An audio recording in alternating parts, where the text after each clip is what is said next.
నమస్తే, welcome to best TV. నేను మీ శాన్వి. అనుకున్నది ఒకటి, అయ్యింది ఒకటి అన్నట్లుగా మారింది పరిస్థితి.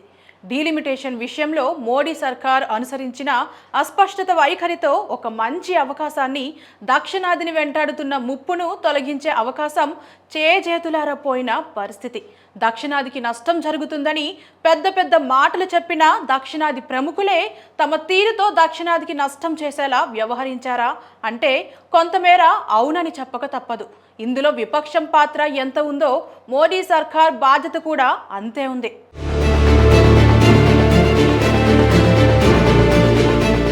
ఇక గుట్టుగా అసలు వివరాల్ని వెల్లడించకుండా తాము చెప్పిందే వేదం అన్నట్లుగా వ్యవహరించటం మోడీ సర్కార్ తప్పైతే, తమకున్న భయాందోళనలు, సందేహాలు మోడీ సర్కార్ వ్యవహరించే తీరు తమ ప్రయోజనాలు తప్పించి మరెవరి రాజకీయ ప్రయోజనాల గురించి మోడీషాలు ఆలోచించరన్న అనుమానాలు వెరసి 131వ రాజ్యాంగ సవరణ బిల్లు వీగిపోయేలా చేశాయని చెప్పాలి. జరిగింది జరిగిపోయింది. ఇప్పుడు డీలిమిటేషన్ జరగాలంటే మోడీ సర్కార్ అనుసరించిన విధానంలో కాకుండా రాజ్యాంగంలో పేర్కొన్న ప్రాసెస్ యథాతథంగా జరగాలంటే ఏమేం చేయాలి, అందుకు ఎంత కాలం పడుతుంది అన్నది ఆసక్తికర అంశం. ఇక్కడే మరో అంశాన్ని ప్రస్తావించాలి. అదేంటంటే శుక్రవారం లోక్సభలో ప్రవేశపెట్టిన 131వ రాజ్యాంగ సవరణ బిల్లు 3/2 మెజారిటీతో పాస్ అయి ఉంటే 2029లో జరిగే సార్వత్రిక ఎన్నికలకు అమల్లోకి రావటమే కాదు, అటు లోక్సభలోనూ ఇటు అసెంబ్లీలలోనూ ఎంపీలు, ఎమ్మెల్యేల సంఖ్య భారీగా పెరిగేది. కానీ వీగిన కారణంగా ఆ అవకాశం లేకుండా పోయింది. ఇలాంటి వేళ రాజ్యాంగంలో పేర్కొన్నట్లుగా ప్రాసెస్ ప్రకారం ముందుకు వెళితే ఎంత సుదీర్ఘ ప్రక్రియ ఉందో అర్థమవుతుంది.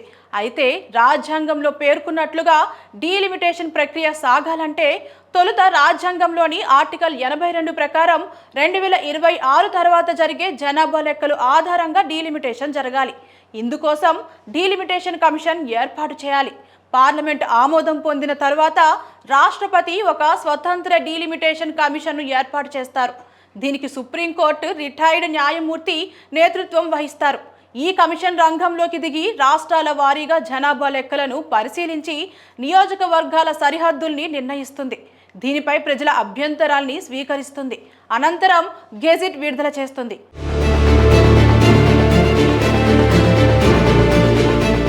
గతంలో జరిగిన పరిణామాల్ని చూస్తే ఈ ప్రక్రియ మొత్తం పూర్తి కావటానికి కనీసం 3 నుంచి 5 ఏళ్ల కాలం పడుతుంది.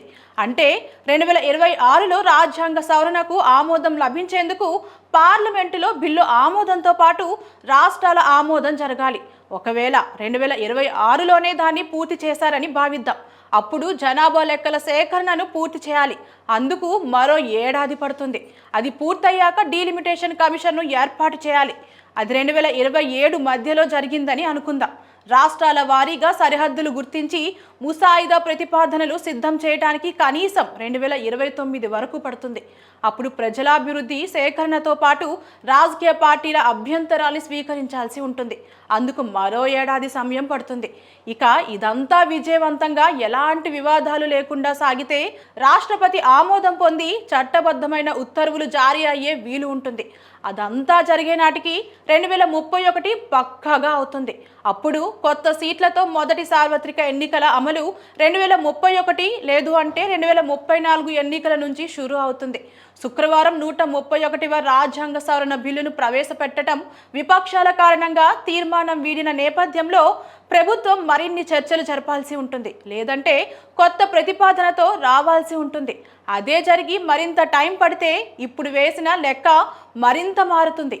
అప్పుడు కొత్త నియోజకవర్గాల్లో ఎన్నికలు జరగడానికి మరింత ఆలస్యం కావటం ఖాయం. అంటే శుక్రవారం వీగిన బిల్లుతో మొత్తం ప్రక్రియ మళ్ళీ మొదటి నుంచి షురూ కావాల్సి ఉంటుంది.